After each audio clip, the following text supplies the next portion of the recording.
Okay friends, நம்ம இந்த வீடியோவில் என்ன பார்க்க போகிறோம்னா டீடைல் மெடிக்கல் எக்ஸாமினேஷன். அதாவது மெடிக்கல் எக்ஸாம்னு சொல்லுவாங்க. டிஃபென்ஸ் எக்ஸாம் எழுதுகிற எல்லாருக்குமே தெரியும். டிஃபென்ஸ் ஃபஸ்ட்டு அதாவது ரிட்டன் எக்ஸாம் இருக்கும், தென் மெடிக்கல் எக்ஸாம் இருக்கும். ஸோ இந்த மெடிக்கல் எக்ஸாமில் என்னெல்லாம் பார்ப்பாங்க, என்ன ஃபால்ட் இருந்தால் ரிஜெக்ட் பண்ணுவாங்க, எது டெம்பரரி அன்ஃபிட், எது பெர்மனன்ட் அன்ஃபிட், அப்புறம் எதெல்லாம் நம்ம முன்னாடியே கரெக்ட் பண்ணிட்டு போகணுங்கிறத பற்றி இந்த வீடியோவில் ஃபுல்லாக பார்ப்போம். ஸோ இது வந்து MHA, அதாவது மினிஸ்ட்ரி ஆஃப் ஹோம் அஃபேர்ஸ், அதுலேருந்து அஃபிஷியலாக ரிலீஸ் பண்ண கைட்லைன்ஸ் தான். ஸோ நான் எதுவுமே வந்து இன்டர்நெட்டில் சர்ச் பண்ணி போடலை. ஸோ அவங்க அஃபிஷியலாக கொடுத்த கைட்லைன்ஸ் மட்டும் தான் அதில் போட்டிருக்கிறேன். தென் நான் பர்சனலாக அட்டன் பண்ண 2-3 மெடிக்கலோட எக்ஸ்பீரியன்ஸ், அப்புறம் என் ஃப்ரெண்ட்ஸ் அட்டன் பண்ணி போனதுக்குள்ள மெடிக்கல் எக்ஸ்பீரியன்ஸையும் இதில் நான் கம்பெயின்ட்டாக உங்களுக்கு சொல்கிறேன் என்னென்ன வரும்ட்டு. ஸோ வீடியோக்குள்ளே போகலாம். ஃபஸ்ட்டு இந்த எக்ஸாமினேஷனில் என்னெல்லாம் பார்ப்பாங்கங்கிற பேசிக்கான அவுட்லைன் உங்களுக்கு சொல்கிறேன். ஃபஸ்ட்டு வந்து உங்களுக்கு ஹியரிங் வந்து உங்களுக்கு காது நல்லா கேட்கணும். இது ஒரு காது நல்லா கேட்காமல் இருக்கக்கூடாது. தென் ENT டிசீசஸ், அதாவது என்ன சொல்ல, ஏர், நோஸ், த்ராட், இந்த மூணுலேயுமே எந்த டிசீஸும் இல்லாமல் இருக்கணும். அதாவது காது கேட்காமலோ இல்லை அதில் வந்து நீர் வடிகிறது அந்த மாதிரி இருந்து, அப்புறம் மூக்கில்னா DNS, அதை பற்றி நிறையா இருக்குது பின்னாடி, அதை நான் சொல்கிறேன். தென் வந்து அப்புறம் விஷன், அதாவது கண்ணாடி போடாமலோ லென்ஸ் வைக்காமலோ உங்கள் விஷன் வந்து நார்மலாக ஸ்டாண்டர்டில் இருக்கணும். நோ ஸ்டாமரிங், அதாவது திக்குவாயாக இருக்கக்கூடாது. அது எவ்வளோ வரைக்கும் இருந்தால் அக்செப்டபுள்னு நான் சொல்கிறேன் பின்னாடி. அப்புறம் ஸ்வெல்லிங், ஏதாவது உங்கள் உடம்புல எங்கேயோ வீங்கி கட்டி மாதிரியோ அந்த மாதிரி எதுவுமே இருக்கக்கூடாது. அப்புறம் உங்கள் chest, limbs and feets should be well formed, அதாவது எல்லாமே கரெக்டான பொசிஷனில் இருக்கணும். எந்த பெண்டோ எந்த இதுவுமே இருக்கக்கூடாது. அப்புறம் நீங்கள் இன்கேஸ் உங்கள் கை ஃப்ராக்சர் ஆகி இப்போ அதாவது திருப்பி சரி பண்ணியிருக்கலாம், அந்த மாதிரி சரி பண்ணியிருந்தாலும் அது வந்து அக்செப்ட் பண்ணிக்க மாட்டாங்க. பிளேட் எது வச்சுருந்தாலோ இல்லைனா ஆப்ரேட் பண்ணாமலே சரியாக இருந்தாலோ ஃப்ராக்சர்டு போன் அது வந்து அக்செப்ட் பண்ணிக்க மாட்டாங்க. அப்புறம் எதுவும் அக்யூட் க்ரானிக் டிசீஸ், அதாவது இந்த ஆஸ்மா, TB, இந்த மாதிரி BP, சுகர், இது மாதிரிலாம் எந்த டிசீஸும் இருக்கக்கூடாது. அப்புறம் உங்கள் டீத், அதாவது 14 டென்டல் பாயிண்ட் இருக்கணும். அந்த டென்டல் பாயிண்ட் கால்குலேஷன் பற்றி நான் சொல்கிறேன் பின்னாடி. அப்புறம் போத் த டெஸ்டஸ், அதாவது நம்ம ஆண் உறுப்பில் இருக்கிற டெஸ்டஸ் வந்து ரெண்டுமே நார்மல் சைஸில் இருக்கணும். இது மட்டும்தான் ஏதாவது பேசிக்ஸ் சொல்லியிருக்கேன். இதுக்குள்ளே இன்டெப்த்தாக அடுத்து என்னென்னலாம் வருதுன்னு பார்ப்போம். ஓகே, நம்ம ஃபஸ்ட்டு பார்க்க போகிறது எஸ் அண்ட் ஹியரிங் பற்றி பார்க்க போகிறோம். Deafness of any degree should be unfit, அதாவது உங்களுக்கு ஒரு காது கேட்காம இருந்தோ இல்லை ஒரு காது கம்மியாக கேட்குற மாதிரி இருந்தாலும் உங்களை அன்ஃபிட் பண்ணலாம். செகண்ட் வந்து பெர்சிஸ்டன்ட் ஏர் டிஸ்சார்ஜ், அதாவது காதுலேருந்து சில பேருக்கு தண்ணி வடிஞ்சிட்டே இருக்கும், நீர் வடிகிறது அந்த மாதிரி இருந்தாலும் டிஸ்சார்ஜ் உங்களை வந்து அன்ஃபிட் பண்ணுவாங்க. தென் பெர்ஃபரேஷன் ஆஃப் டிம்பானிக் மெம்பரேன், இதில் எனக்கு வந்து பர்சனல் எக்ஸ்பீரியன்ஸ் இருக்குது. நான் ஒன்ஸ் மெடிக்கல் அட்டன் பண்ணும்போது லெஃப்ட் டிம்பானிக் மெம்பரேன் இன்ஜூரின்னு சொல்லி என்னை அன்ஃபிட் பண்ணாங்க. ஸோ அந்த ஜவ்வு, காதில் உள்ள ஜவ்வு வந்து உங்களுக்கு அதை நீங்கள் ஒன்ஸ் முன்னாடியே செக் பண்ணிக்கிறது நல்லது. அப்புறம் எனி அதர் கண்டிஷன்ஸ், வேறு ஏதாவது வேக்ஸ், இந்த ஃபார்மேஷன் இந்த மாதிரி வேக்ஸ் இருந்தால் அலௌடு தான். தென் மெயினாக இந்த 3 பாயிண்ட் சொன்னால இந்த 3மே கண்டிப்பாக பார்த்துக்கணும். அதை எப்படி எக்ஸாமின் பண்ணுவாங்கன்னா ஆரோஸ்கோப்புன்னு இந்த மாதிரி ஒரு டிவைஸ் இருக்கும். இந்த டிவைஸை நம்ம காதில் வச்சு பார்ப்பாங்க. அதிலே அவங்களுக்கு தெரிஞ்சிடும் என்னென்ன இது பண்ணியிருக்கிறோன்ட்டு. ஸோ அதில் பார்த்தே அவங்க வந்து கண்டுபிடிச்சிருவாங்க. அப்புறம் டெஃப்னஸ் டெஸ்ட்டுக்கு வந்து என்ன பண்ணுவாங்கன்னா ஒரு பேப்பர், அதாவது ஒரு பேப்பரில் இப்போ உங்களுக்கு லெஃப்ட் ஏர் செக் பண்ணுறாங்கன்னா ஒரு 6 மீட்டர் டிஸ்டன்ஸில் இருந்து ஒரு லெஃப்ட் ஏரில் பேப்பர் வச்சுட்டு ஒரு பெண்ணை வச்சு அதை வந்து இது பண்ணிகிட்டே இருப்பாங்க. அப்படி பண்ணும்போது நமக்கு இந்த காதில் வந்து ஃபுல்லாக வந்து கான்சன்ட்ரேஷன் இருக்காது, நம்ம ரைட் காதில் மட்டும்தான் இருக்கும். ஸோ அந்த 6 மீட்டருக்கு முன்னாடி இருந்து அவங்க ஹஸ்கி வாய்ஸில் தான் எதுனா சொல்லுவாங்க. அந்த ஹஸ்கி வாய்ஸில் சொல்கிறத நம்ம கேப்சர் பண்ணி கரெக்டாக அவங்களுக்கு சொல்லணும். அதே மாதிரி லெஃப்ட் ஏர் முடிஞ்சதும் ரைட் ஏரில் அந்த பேப்பர் வச்சு அதை ஸ்க்ராட்ச் பண்ணிகிட்டே இருப்பாங்க. அப்படி ஸ்க்ராட்ச் பண்ணும்போது நமக்கு வந்து இந்த ஒன் சைடு ஏர் வந்து தான் மட்டும்தான் கான்சன்ட்ரேஷனில் இருக்கும். ஸோ அதுதான் டெஃப்னஸ் டெஸ்ட்டுங்கிறது, அதான் அப்படி தான் பண்ணுவாங்க. அப்புறம் நம்ம ENT சம்மந்தப்பட்டதை பற்றி பார்ப்போம். ENTயில் உங்களுக்கு nasal polyps, DNS, atrophic rhinitis, sinus, other deformities. அதாவது இப்போ DNSனால் என்னென்னா உங்கள் மூக்கு தண்டுவடை வந்து வளைஞ்சிருக்கும். இந்த ஃபஸ்ட் இமேஜில் பார்த்தீங்கனாலே தெரியும், ஒன் சைடு வந்து உங்கள் மூக்கு தண்டுவடை வந்து எப்படி வளைஞ்சிருக்குது அந்த இது தெரியுதுன்ட்டு. ரெண்டாவது மூக்கில் சத வளர்வு, அந்த சத வளர்ச்சி அந்த மாதிரி இருந்தால் உங்களை அன்ஃபிட் பண்ணிடுவாங்க. இது வந்து அட்ரோஃபிக் ரெனிட்டிஸ், அந்த மூக்கு சில பேருக்கு சளி வந்து ரத்தமாகவே வரும். அந்த மாதிரி மியூக்கஸ் வந்து பிளட்டோட வர்றது வந்து இந்த டிசீஸ் சொல்லுவாங்க. அப்புறம் வேறு எதுவும் டிஃபார்மிட்டிஸ் எதுவுமே இருக்கக்கூடாது. அதாவது மூக்கு இது வளைஞ்சிருக்கிறது, உடஞ்சிருக்கிறது, சில பேருக்கு ஒரு மூக்கு ஏறி ஒரு மூக்கு இறங்கியிருக்கும், அந்த மாதிரி எந்த பிரச்சனையுமே இல்லாமல் இருக்கணும். அப்புறம் என்ன பார்க்க போகிறோம்னா ஐவிஷன் பற்றி பார்க்க போகிறோம். ஸோ ஐவிஷன் பற்றி எல்லாருக்குமே தெரிஞ்சிருக்கும். இந்த மாதிரி ஒரு ஸ்டாண்டர்டான சார்ட் வச்சுருப்பாங்க. இந்த மாதிரி சார்ட் வச்சுட்டு ஒரு மினிமம் டிஸ்டன்ஸ், அதாவது 6 மீட்டர் அந்த மாதிரி டிஸ்டன்ஸில் நிற்க வச்சுட்டு உங்களோட இப்போ ரைட் ஐ செக் பண்ணுறாங்கன்னா லெஃப்ட் ஐயை க்ளோஸ் பண்ணிடுவாங்க ஒரு கார்டு வச்சு. நீங்கள் 1 ஐயில் தான் சொல்கிற மாதிரி இருக்கும். அவங்க கேட்க அவங்க அதாவது பென் டிப் வைக்க நீங்கள் அந்த லெட்டரை சொல்லணும். அதே மாதிரி உங்களோட ரைட் ஐயை நெக்ஸ்ட் க்ளோஸ் பண்ணிட்டு உங்கள் லெஃப்ட் ஐயை செக் பண்ணுவாங்க. அதாவது கரெக்டான, அதாவது நீங்கள் கிளாஸ் எதுவுமே வியர் பண்ணாமல் இருக்கணும். தென் காண்டாக்ட் லென்ஸு எதுவும் போட்டிருக்கக்கூடாது. அதாவது பெட்டர் ஐ என்ன சொல்லுவாங்கன்னா 9N6 சொல்லுவாங்க.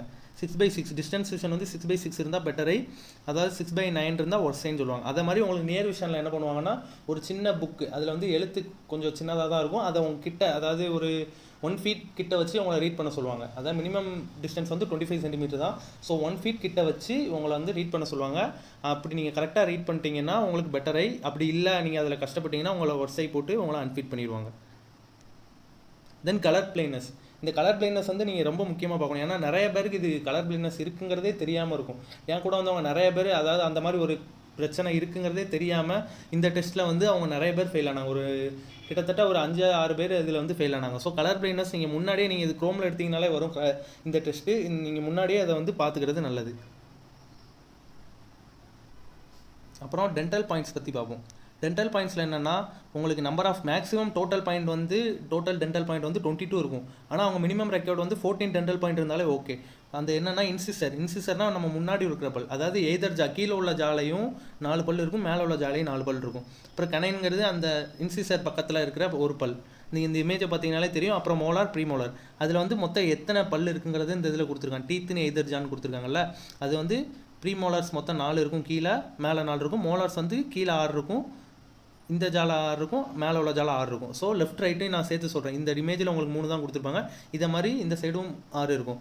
ஸோ அந்த பாயிண்ட்டை வந்து கனெக்ட் பண்ணாங்கன்னா இந்த டென்டல் பாயிண்ட்ஸ்னு சொல்லி டோட்டல் 6 + 4 + 2 + 4 + 12 டோட்டல் 22 பாயிண்ட்ஸ் வரும். இந்த டென்டல் பாயிண்ட்ஸை ப்ளஸ் பண்ணிங்கன்னா இதில் வந்து உங்களுக்கு மினிமம் 14 பாயிண்ட்ஸ் இருக்கணும்.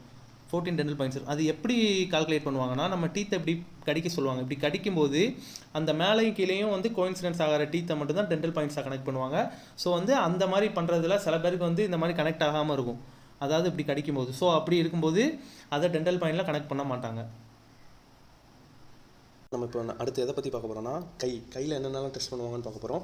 ஃபஸ்ட்டு வந்து என்ன பண்ணுவாங்கன்னா உங்களோட பெருவிரலை வந்து உள்ளங்கையை மடக்க சொல்லி அதுக்கு மேலே அந்த 4 விரலையும் மடக்க சொல்லி இப்படி பொத்தின மாதிரி ஹோல்ட் பண்ண சொல்லுவாங்க. அப்புறம் அவங்களோட மணிக்கட்டை வந்து முன்னாடி பின்னாடி ஆட்ட சொல்லுவாங்க. அப்புறம் அவங்க எல்போவை வந்து பெண்ட் பண்ணி பார்ப்பாங்க. அப்புறம் அவங்க கையை வந்து 2 கையும் தலைக்கு மேலே தூக்கி இப்படி சுற்ற சொல்லுவாங்க, ஸ்விங் பண்ண சொல்லுவாங்க. ஸோ இதில் பார்த்தீங்கன்னா இந்த மாதிரி அப்புறம் நம்ம ஹோல்ட் பண்ணியிருப்போம்ல, உள்ள பெருவிரலை மடக்கி 4 விரலை வந்து அது மேலே ஹோல்ட் பண்ணியிருப்போம்ல, அதே மாதிரி ஹோல்ட் பண்ணி இப்படி முன்னாடி ஒரு 5 மினிட்ஸ் நீட்ட சொல்லிடுவாங்க. அப்படி நீட்ட சொல்லிவிட்டு ஒரு 5 மினிட்ஸ் கழித்து செக் பண்ணி பார்ப்பாங்க. சில பேருக்கு இந்த மாதிரி உள்ளங்கை வந்து வேர்த்திருக்கும், அந்த மாதிரி வேர்த்திருக்கிறவங்களுக்கு வந்து அன்ஃபிட் பண்ணிடுவாங்க. ஸோ நீங்கள் ஒன்ஸ் முன்னாடியே செக் பண்ணிக்கோங்க. அந்த மாதிரி கையை மடக்கி முன்னாடி ஒரு 2 to 3 மினிட்ஸில் ஒரு 5 மினிட்ஸ் நீட்டி அதுக்கப்புறம் உங்கள் கையை ஓப்பன் பண்ணி பார்க்கும்போது உங்கள் கையில் ஸ்வெட்டிங் எதுவுமே இருக்கக்கூடாது. அப்புறம் ஆங்கிள். இந்த கையில் உள்ள இந்த கை சில பேருக்கு வளைஞ்சிருக்கும். அது எப்படி இருக்குன்னா இந்த மாதிரி இருக்கும். ஸோ அந்த கனியோமீட்டருங்கிற ஸ்கேல் வச்சு இந்த இதை வந்து மெஷர் பண்ணி பார்ப்பாங்க. அப்படி மெஷர் பண்ணி பார்க்கும்போது மேலுக்கு வந்து 10 to 15 டிகிரிக்குள்ளே இருக்கணும், ஃபீமேலுக்கு 15 to 20 டிகிரிக்குள்ளே இருக்கணும். அதாவது 10க்கு கீழே வந்தாலோ இல்லை 15க்கு மேலே வந்தாலோ அன்ஃபிட் பண்ணிடுவாங்க. ஸோ இந்த கேரியிங் ஆங்கிள்ங்கிறது தான் ரொம்ப இம்பார்ட்டன்ட். இந்த மாதிரி இருக்கிறது நீங்கள் முக்கியமாக கவனிச்சிக்கணும். அதாவது இந்த இருக்குதுல்ல நம்ம நார்மல் ஹேண்ட் வந்து எப்படி இருக்குன்னு பாருங்கள். அப்புறம் அந்த ஆங்கிள் கம்மியாகும்போது இந்த மாதிரி இருக்கும், ஃபஸ்ட்டு காமிக்கிற இமேஜ். தென் அந்த ஆங்கிள் வந்து அதிகமாகும்போது இந்த மாதிரி இருக்கும். ஸோ உங்கள் கையை நீங்கள் ஃப்ரண்ட்டில் நீட்டி பார்த்தாலே உங்களுக்கு தெரியும் இந்த இது வந்து. ஸோ அதையும் மறக்காமல் ஒன்ஸ் பார்த்துருங்க. ஓகே, அடுத்து என்ன பார்க்க போகிறோன்னா லோவர் எக்ஸ்ட்ரிமிட்டிஸ், அதாவது அடிப்பாகம், உடம்புல உள்ள அடிப்பாகத்தில் உள்ள என்னென்ன இது எக்ஸாமின் பண்ணுவாங்கன்னு பார்க்க போகிறோம். நாக்னி, அதாவது நம்ம நாக்னின்னா நிறைய பேர் தெரிஞ்சிருக்கும், முட்டு வந்து நாக் ஆகுறது. அப்புறம் பவுலக், அப்புறம் ஃப்ளாட் ஃபுட், அப்புறம் அந்த உங்கள் பாதத்தில் ஏதாவது அடிபட்டிருந்தா அதான் ஆணி அந்த மாதிரி வந்திருந்தா அது. அப்புறம் டோஸ்லேயே சில பேருக்கு அந்த விரல்லாம் முன்னாடி பின்னாடி இருக்கும் அது மாதிரி. அப்புறம் varicose vein, varicose ulcer, sinuses, அப்புறம் மசில் வாஸ்டிங்னா வேறு ஒன்றும் இல்லை, மசில் சில பேருக்கு ரொம்ப வீக்கனிங்காக ஸ்ட்ரிங்க் ஆகி சுருங்கி போன மாதிரி இருக்கும் சில காலில், அந்த மாதிரி இருக்கிறதையும் பற்றி பார்க்க போகிறோம். ஃபஸ்ட்டு என்னென்னா நாக்னி. இந்த இமேஜில் உங்களுக்கு தெரியும், அதாவது ஒரு சின்ன 5 சென்டிமீட்டர் இது பார்த்துக்கோங்க, இந்த மாதிரி இருக்கிறது தான் நாக்னின்னு சொல்லுவாங்க. இந்த மாதிரி டிஃபெக்ட் இருந்தால், அதாவது முட்டு இல்லாமல் இருந்தாலோ இல்லை ரொம்ப விரிஞ்சிருந்தாலோ இந்த மாதிரி முட்டு தட்டிகிட்டு இருந்தாலோ வந்து அன்ஃபிட் பண்ணிடுவாங்க. அது வந்து 5 சென்டிமீட்டரில் இருக்கணும். Internal malleoli of over 5 centimetre will be disqualification போட்டிருக்காங்க. அது எப்படி பார்ப்பாங்கன்னா இந்த மாதிரி ஒரு சின்ன உடன் பீஸ் 5 சென்டிமீட்டரில் வச்சு பார்ப்பாங்க. இந்த இடத்துல உங்களை உட்கார வச்சு பார்க்கும்போது இந்த இடத்துல 5 சென்டிமீட்டருக்கு கரெக்டாக 5 சென்டிமீட்டர் இருக்கணும். அதுக்கு ரொம்ப அதிகமாக இருந்தாலோ இல்லை அதுக்கு ரொம்ப கம்மியாக இருந்தாலோ நாக்கனின்னு சொல்லுவாங்க. இந்த பாருங்கள் நார்மல் நீ எப்படி இருக்குது. அப்புறம் இந்த மாதிரி கண்டிஷன்லேயும் ஸ்ட்ரைட்டாக இல்லாமல் பெண்டாகி இருக்கிறதையும் அன்ஃபிட் பண்ணுவாங்க. அப்புறம் ஃப்ளாட் ஃபீட் பற்றி பார்ப்போம். ஃப்ளாட் ஃபீட்னா என்னென்னா ஒன்றும் இல்லைங்க, உங்கள் காலை தரையில் வைக்கும்போது ஃபுல்லாக அந்த சர்ஃபேஸ் ஃபுல்லாக உங்களுக்கு ஃப்ளாட்டாக இருக்கும். அந்த ஆர்ச்சுங்கிறத, இந்த ஆர்ச்சுன்னு இருக்குது, தேர்ட் இமேஜ் பார்த்தீங்கன்னா தெரியும், இந்த ஆர்ச் வந்து உங்கள் காலில் இருக்காது. ஸோ இந்த மாதிரி கேஸில் அவங்களுக்கு டவுட் வர கேஸில் என்ன பண்ணுவாங்கன்னா, தண்ணியில் காலை டிப் பண்ணி கீழே வச்சு அந்த தடை வராத பார்ப்பாங்க. அப்படி இல்லைன்னா இது வந்து மேஜராக செகண்ட் டைம் என்ன பண்ணுவாங்கன்னா, அவங்க டோலை நிற்க சொல்லி இந்த ஆர்ச் ஃபார்ம் ஆகுதான்னு பார்ப்பாங்க. இன்கேஸ் சில பேருக்கு என்ன ஆகும்னா, இந்த மாதிரி காலை ஃப்ளாட்டாக வைக்கும்போது தெரியாது, ஆனால் டோலை நிற்கும் போது அந்த ஆர்ச் ஃபார்ம் ஆகும். ஸோ உங்களுக்கு அந்த ஆர்ச் ஃபார்ம் ஆச்சுன்னா, அந்த தேர்ட் இமேஜில் போட்டிருக்கல ஆர்ச், அந்த மாதிரி ஆர்ச் ஃபார்ம் ஆச்சுனாலே உங்களை வந்து ஃபிட் பண்ணிடுவாங்க. ஸோ நீங்கள் அதை பற்றி பயப்பட வேண்டியது இல்லை. ரெண்டாவது டோஸ் பற்றி பார்ப்போம். டோஸ் வந்து நார்மல் டோஸாக இருக்கணும். அதாவது இந்த ஃபஸ்ட் இமேஜ் பார்த்தீங்கன்னா உங்களுக்கு தெரியும், இந்த மாதிரி இந்த 3 இமேஜில் காமிக்கிற மாதிரி விரல் ஒன்றுக்கு மேலே ஒன்றாவோ, இல்லை இந்த பெருவிரல் வந்து இந்த பக்கம் மடங்கியோ, இல்லைனா ஒரு விரல் கிட்ட ஒரு விரல் சின்னதாகவோ ஒரு விரல் பெருசாவோ இந்த மாதிரி இருந்தாலும் அன்ஃபிட் பண்ணிடுவாங்க. அப்புறம் வெரிகோஸ் வெயின் பற்றி பார்ப்போம். வெரிகோஸ் வெயினா ஒன்றும் இல்லைங்க, நரம்பு சுருண்டு இருக்கிறது. அதாவது நம்ம காலில் பார்த்தீங்கன்னா தெரியும், நரம்பு முடிச்சா இருக்கும், சில பேருக்கு ரொம்ப அதிகமாகவே இருக்கும். அது மாதிரி இந்த இமேஜில் பார்த்தீங்கன்னா உங்களுக்கு தெரியும் நரம்பு எப்படி சுருண்டுருக்குன்ட்டு. ஸோ இந்த மாதிரி நரம்பு சுருண்டு இருந்தாலும் அன்ஃபிட் பண்ணுவாங்க. ஸோ அந்த நரம்பு சுருண்டுருக்கிறத பாருங்கள், இந்த இமேஜில் காமிச்சிருக்கேன். இந்த மாதிரி தடிப்பாக, அதாவது கடிச்சு வீங்கின மாதிரி இருக்கும். ஸோ அதுதான் வெரிகோஸ் வெயின். சில பேருக்கு இது அதிகமாகவே இருக்கும், அதாவது முட்டு வரைக்கும் விசிபிளாக தெரியும், அது பார்க்குறதுக்கு விசிபிளாக தெரியும். ஸோ இது வந்து இது இருந்தாலும் அன்ஃபிட் பண்ணுவாங்க. ஸோ அதை கவனமாக பார்த்துக்கோங்க. அப்புறம் ஸ்பைன் பற்றி பார்ப்போம். ஸ்பைன்னா பின்னாடி இருக்கிற முதுகு தண்டுவடம். இது வந்து நார்மலாக இப்படி ஸ்ட்ரைட்டாக இருக்கணும். அதாவது இப்படி சில பேருக்கு அது வளைஞ்சிருக்கிறது எப்படி அவங்க ஐடென்டிஃபை பண்ணுவாங்கன்னா, இந்த மாதிரி நிற்கும் போதே தெரியும். இந்த இமேஜ் பார்த்தீங்கன்னா உங்களுக்கு தெரியும் அந்த அவங்களோட முதுகு வந்து எப்படி வளைஞ்சிருக்குதுன்ட்டு. ஸோ தென் வந்து பெண்டு, அதாவது முன்னாடி குனிய சொல்லி அது வந்து ஒரு சைடு கீழேயும் ஒரு சைடு மேலேயும் அந்த ஸ்கேல் வச்சு பார்த்தீங்கன்னா உங்களுக்கு தேர்ட் இமேஜ் பார்த்தீங்கன்னா புரியும். ஸோ இந்த மாதிரி இருந்தாலும் அன்ஃபிட் பண்ணுவாங்க. ஓகேங்க. அப்புறம் நம்ம ஜெனிட்டல்ஸ் பற்றி பார்க்கலாம், நம்ம பிறப்புறுப்பு பற்றி. அதாவது பீனிஸில் இருக்கிற அந்த முன்னாடி இருக்கிற ஸ்கின்னை வந்து புல் பேக் பண்ண சொல்லுவாங்க. புல் பேக் பண்ண சொல்லி அந்த யூரத்ரல் ஓப்பனிங், அப்புறம் அந்த இதில் எது இன்ஃபெக்ஷன் ஆயிருக்கான்னு பார்ப்பாங்க. தென் பெனியல் ஷாஃப்ட் வந்து கரெக்டாக இருக்கான்னு பார்ப்பாங்க. அப்புறம் ஸ்க்ராட்டம், வெரிகோசிலி. அதாவது இந்த இதில் பார்த்தீங்கன்னா உங்களுக்கு தெரியும், உங்களோட ஸ்க்ராட்டம் வந்து ஃபஸ்ட்டே சொன்னேன், அந்த டெஸ்டஸ் சைஸ் வந்து ரெண்டுமே ஒரே நார்மலாக இருக்கணும். ஒன்று வந்து ரொம்ப சில பேருக்கு ஒன்று தான் இருக்கும், அந்த மாதிரிலாம் இருக்காமல் பார்த்துக்கோங்க. தென் அதில் வந்து பார்த்தீங்கன்னா இந்த நரம்பு நம்ம பார்த்தோம்ல வெரிகோஸ் வெயின் மாதிரி, ஸோ அந்த மாதிரி இருக்கிறத 3 கேட்டகரியாக மைல்ட், மாட்ரேட், சிவியர்னு பண்ணுவாங்க. அந்த 3வது கேட்டகரி வந்து உங்களுக்கு பார்த்தாலே ஈஸியாக தெரியும். ஸோ இந்த மாதிரி கண்டிஷன்ஸ் இருந்தாலும் அன்ஃபிட் பண்ணிடுவாங்க. அப்புறம் ஆனோரெக்டல்ஸ், அதாவது நம்ம பைல்ஸ்ன்னு சொல்லுவோம். அதாவது நம்ம பின்னாடி இருக்கிறது ஆசன வாயில் இருக்கிறது. ஸோ அதையும் 4 கிரேடாக பிரிச்சிருப்பாங்க. அது என்ன பண்ணுவாங்கன்னா, பின்னாடி குனிஞ்சி நம்மளை வந்து இரும சொல்லுவாங்க. அப்படி இருமி அதை ஐடென்டிஃபை பண்ணுவாங்க. அதை 4 ஸ்டேஜாக பிரிக்கிறாங்க. அந்த இமேஜ் கொடுத்துருக்கேன் பாருங்கள் எப்படி இருக்குன்ட்டு. தென் ஹார்ட் அண்ட் வாஸ்குலர் சிஸ்டம், அதாவது பல்ஸ் ரேட் எவ்வளோ இருக்கணும். பல்ஸ் ரேட் வந்து நார்மலாக 60 to 100 per minute இருக்கணும். அப்நார்மல் வந்து 100க்கு மேலே போனாலும் அப்நார்மல் தான், 50 கீழே வந்தாலும் பெர் மினிட்டுக்கு அப்நார்மல் தான். என்ன பண்ண சொல்லுவாங்கன்னா, ஹாப்பிங் பண்ண சொல்லுவாங்க. ஹாப்பிங்னா என்னென்னா குதிக்க சொல்லுவாங்க. ஒரு 25 டைம்ஸ் வந்து குதிக்க சொல்லிவிட்டு அப்புறம் வந்து உங்கள் பல்ஸ் ரேட் என்னன்னு சொல்லி தவளை மாதிரி அப் டவுன் குதிக்க சொல்லிட்டு உங்கள் பல்ஸ் ரேட் என்னென்னு டெஸ்ட் பண்ணுவாங்க. அப்புறம் பிபி நார்மல் பிபி வந்து 120, 80 to 120 இருக்கணும். அதாவது சிஸ்டோலிக்கில் 120யும் டயஸ்டோலிக்கில் 80 இருக்கணும், லெஸ் தென் 80 இருக்கணும்.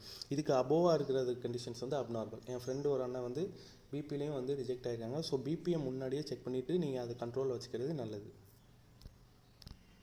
தென் ஹீமோக்ளோபின், அதாவது பிளட் கவுண்ட், அதாவது நார்மல் ரேஞ்ச் வந்து 12 to 16 கிராம் பெர்சன்டேஜ் இருக்கணும் மேலுக்கு. ஃபீமேலுக்கு 10 to 14 கிராம் பெர்சன்டேஜ் இருக்கணும். இது ரீசெண்டாக இப்போ பார்க்குறாங்க.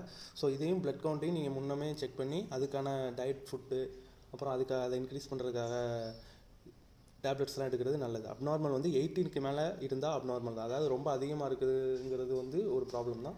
ஸோ கரெக்டாக அந்த இதில் மெயின்டைன் பண்ணிக்கோங்க, அந்த கொடுத்த வேல்யூவில் மெயின்டைன் பண்ணிக்கோங்க. மேலுக்கு பிலோ 12 கிராமுக்கு கீழே இருந்தாலும், ஃபீமேலுக்கு 10 கிராம் கீழே இருந்தாலும் அன்ஃபிட் பண்ணிடுவாங்க. Okay, next operation. இப்போ யாராவது ஆப்ரேஷன் பண்ணியிருப்பீங்க, நான் இவ்வளோ நாளில் பண்ணியிருக்கேன், இந்த ஆப்ரேஷன் பண்ணிவிட்டு போகலாமாங்கிறதுக்காக அவங்க ஒரு டியூரேஷன் மென்ஷன் பண்ணியிருக்காங்க. அது என்னென்னு பார்க்கலாம். இப்போ நீங்கள் பாடி ஏதாவது உடம்புல கட்டி வந்து அதை கட் பண்ணி எடுத்தாலோ, இல்லை டிஎன்எஸ் பண்ணாலோ, இல்லை அந்த மூக்கு சதை அந்த ஆப்ரேஷன் பண்ணாலோ 1 மந்த்துக்குள்ளே நீங்கள் பண்ணியிருந்தீங்கன்னா, அதாவது டேட் ஆஃப் மெடிக்கல் எக்ஸாமினேஷனுக்கு 1 மந்த் முன்னாடி பண்ணியிருந்தீங்கன்னா பிரச்சனை இல்லை. அந்த 5 days 10 days பண்ணியிருந்தீங்கன்னா அது ப்ராப்ளம் ஆகும். தென் ஹைட்ரோசெல் சொல்லுவோம், அது வந்து 3 மாதத்துக்குள்ளே பண்ணியிருக்கணும்.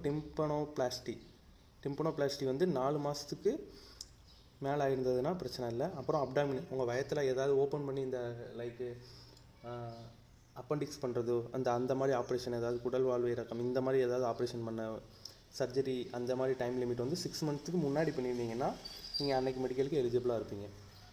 6 மந்த்ஸுக்கு உள்ளே இருக்கக்கூடாது. அப்புறம் இந்த சார்ட் ரொம்ப முக்கியங்க, ஹைட் அண்ட் வெயிட் ரேஷியோ. இந்த நம்ம ஹைட்டு என்ன ஹைட் இருக்கோம் அதுக்கு என்ன ரெஸ்பெக்டிவ் வெயிட்ஸ் இருக்கணும்னு பார்த்துக்கோங்க. ஸோ இதை நான் ஸ்க்ரீன்ஷாட் கீழே போடுறேன் உங்களுக்கு. ஸோ இந்த சார்ட்டையும் மறக்காமல் உங்கள் ஹைட்டுக்கு என்ன வெயிட் இருக்கோ அந்த வெயிட் ஸ்டாண்டர்ட்லேயே மெயின்டைன் பண்ணுங்கள். ஏன்னா ஓவர் வெயிட்லேயும் அன்ஃபிட் பண்ணுவாங்க, அண்டர் வெயிட்லேயும் அன்ஃபிட் பண்ணுவாங்க. அது டெம்பரரியாக இருந்தாலும் நீங்கள் முன்னதே அதை வந்து கரெக்ட் பண்ணிட்டு போகிறது உங்களுக்கு அன்னைக்குள்ள மெடிக்கல் அன்ஃபிட் ஆகாமல் இருக்கலாம். ஸோ யாரும் மெடிக்கல் பற்றி பயப்பட வேணாம். ஒரு மெடிக்கல் அட்டன் பண்ணுங்கள், உங்களுக்கே ஓவரால் மெடிக்கல் எக்ஸாம்னா என்ன அப்படிங்கிற ஒரு வியூ கிடைக்கும். ஸோ நண்பர்களே, தேங்க்ஸ் ஃபார் வாட்சிங். கடைசி வரைக்கும் பார்த்தீங்க, அதுக்காக நன்றி. லைக் பண்ணுங்கள், ஷேர் பண்ணுங்கள், சப்ஸ்கிரைப் பண்ணுங்கள். இதே மாதிரி நிறையா பர்சனல் எக்ஸ்பீரியன்ஸ் அண்ட் நிறையா டிஃபரெண்ட் ஜாப்போட என்னென்ன ரெக்யர்மெண்ட்லாம் இருக்குன்ட்டு நான் உங்களுக்கு அடுத்தடுத்த வீடியோவில் போடுறேன். தேங்க்யூ.